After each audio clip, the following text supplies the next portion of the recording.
Hello everyone. I hope कि आप सब अच्छे होंगे और अच्छे से स्टडी कर रहे होंगे।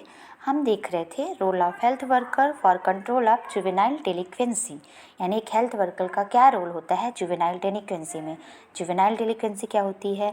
एक मोस्ट डेंजरस और सीरियस प्रॉब्लम है सोसाइटी की। डेलिक्वेंसी एक एबनॉर्मलिटी को बताता है, मतलब अगर कोई चाइल्ड किसी तरह की ऐसी एक्टिविटी करता है जो कि लॉ के अंतर्गत उसे गलत माना जाता है, मतलब अकॉर्डिंग टू लॉ अगर वो चाइल्ड कोई ऐसे रॉन्ग डूइंग करता है, ऐसी एक्टिविटी करता है अपनी एज स्पेसिफाइड के अंदर जो कि लॉ के अंदर रॉन्ग माना जाता है, मतलब कि कोई ऐसी एक्टिविटी कर रहा है जो कि कानून के दायरे से बाहर है, वो गलत माना जा रहा है कानून के दायरे से, तो वो जुवेनाइल डेलिक्वेंसी कहलाती है।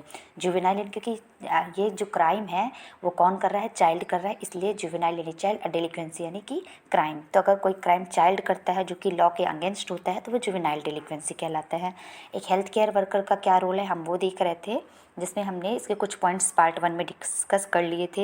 Health education and awareness, early identification, counselling and guidance, rehabilitation and reintegration. I hope ये पॉइंट्स आपके क्लियर हो गए होंगे। इसके नेक्स्ट का है collaboration and networking. Collaborate with teachers, school workers and legal system to ensure a comprehensive approach। मतलब कि कोलैबोरेट करना है, किनके साथ आपस में मिलके काम करना है एक हेल्थ वर्कर को, टीचर के साथ, और जो सोशल वर्कर है जो सोसाइटी समाज के लिए काम करते हैं उनके साथ, और जो लीगल सिस्टम है उनके साथ, ताकि हम कॉम्प्रिहेंसिव अप्रोच दे सकें। मतलब जितने भी आस्पेक्ट हैं वो सबको हम अच्छे से देख सके, जान सके, पहचान सके कि किस रीज़न से इस चाइल्ड का बिहेवियर ऐसा हुआ, उसने क्राइम किया। Participate in community welfare program aimed at creating a supportive environment for children and adolescent।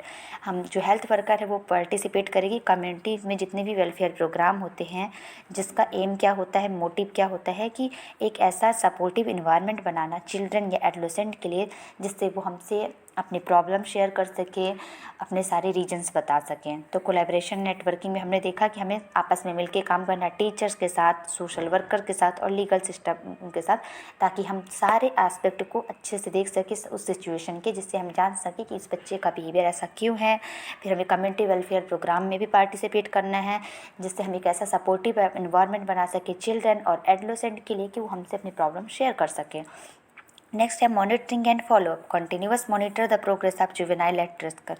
Monitoring करनी है, मतलब देखना है कि जो बच्चा रिस्क में है कि वो जुवेनाइल डेलिक्वेंसी का शिकार हो सकता है। कैसे बच्चे रिस्क में होते हैं? अगर कोई ब्रोकन फैमिली से जिनके पेरेंट्स का डाइवोर्स हो चुका है, अगर वो उस फैमिली से बच्चे हैं, या तो अगर बच्चे कोई किसी भी तरह की इमोशनल प्रॉब्लम्स है, माल एडजस्टमेंट है, कॉन्फ्लिक्ट या इमोशनल माल एडजस्टमेंट है, वो पोवर्टी, जो ज़्यादा गरीब बच्चे हैं उनमें चांसेस हो सकते हैं, या तो अगर मतलब जितने भी रीजन से अगर वो बैड कंपनी वगैरह में है, वो बच्चा ऐसे ग्रुप में है जिनकी कंपनी अच्छी नहीं है, तो वो जो रिस्क वाले बच्चे हैं उनको मॉनिटर करना है कि वो रिस्क पे तो नहीं जा रहे हैं, उनमें प्रोग्रेस हो रहा कि नहीं, कि वो नॉर्मल चाइल्ड वाली लाइफ जी रहे कि नहीं।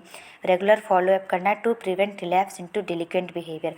फॉलोअप रेगुलर क्यों ज़रूरी है? ताकि जो डिलिक्वेंट बिहेवियर है, जो क्राइम या एबनॉर्मल बिहेवियर आ रहा है चाइल्ड को, उसको हम रिलैप्स कर सकें, उसको हम ख़त्म कर सकें उस बिहेवियर को, और उसमें हेल्दी बिहेवियर ला सकें। इसलिए मॉनिटरिंग एंड फॉलोअप जरूरी है कि जो चाइल्ड रिस्क पे है उसको देख सके कि प्रोग्रेस कर रहा है कि नहीं, नॉर्मल लाइफ में नॉर्मल हेल्दी बिहेवियर आ रहा है उसमें कि नहीं। और फॉलोअप इसलिए करना है ताकि वो जो उसका डेलिक्वेंट बिहेवियर है, जो नॉर्मल बिहेवियर हो रहा था चाइल्ड का, जिससे वो आगे चल के कोई क्राइम कर सकता है, तो हम फॉलोअप करेंगे जिससे उसका वो डेलिक्वेंट बिहेवियर को हम कन्वर्ट कर देंगे नॉर्मल हेल्दी बिहेवियर में। नेक्स्ट है advocacy. Advocate for policies and program that protect childrens right and address the root cause of delinquency. हमें एडवोकेट करना उन पॉलिसी और प्रोग्राम को जो प्रोटेक्ट करते हैं एक चिल्ड्रन के, एक बच्चे के राइट, उनके क्या अधिकार होते हैं, और ये भी बताते हैं कि डेलिक्वेंसी यानी क्राइम का जो रूट कॉज है, यानी जो जड़ है उस क्या है, वो सबको एड्रेस करते हैं। पॉलिसी जैसे कि एक पॉलिसी है जुवेनाइल जस्टिस एक्ट, जो कि 2015 में बनाया गया था, जिसमें एक फ्रेमवर्क यानी एक ढांचा तैयार किया गया, जिसमें बोला गया कि इस जुवेनाइल जस्टिस एक्ट में केयर भी दी जाएगी चिल्ड्रन को, प्रोटेक्शन भी दी जाएगी और डेवलपमेंट भी कराया जाएगा चिल्ड्रन का। लेकिन इस एक्ट ने ये भी डिफ़ाइन किया कि जो बच्चे क्राइम कमिट करते हैं उनको डिफ्रेंशिएट कर दिया, और जो बच्चे ऐसे जिनको केयर प्रोटेक्शन की ज़रूरत है उनको भी डिफ्रेंशिएट किया।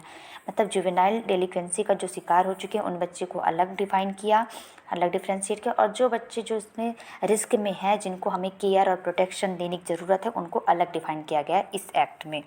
जिस एक्ट का नाम था जुवेनाइल जस्टिस एक्ट, जो कि 2015 में लॉन्च किया गया था। जुवेनाइल जस्टिस एक्ट 2015 में लॉन्च किया गया था। तो ये आगे के पॉइंट्स है collaboration, networking, monitoring and follow up and advocacy. तो हमने overall role of health worker in juvenile delinquency देख लिया, जिसमें हमने हेल्थ एजुकेशन अवेयरनेस देखी, early identification, counselling and guidance, rehabilitation and reintegration, collaboration and networking, monitoring and follow up and advocacy, सारे points discuss कर लिए। आई होप आपको सब कुछ समझ में आ गया होगा। और अगर आपको मेरी वीडियो अच्छी लग रही है तो आप अपने फ्रेंड्स वगैरह को भी शेयर कीजिए। Please support me guys. Thank you so much.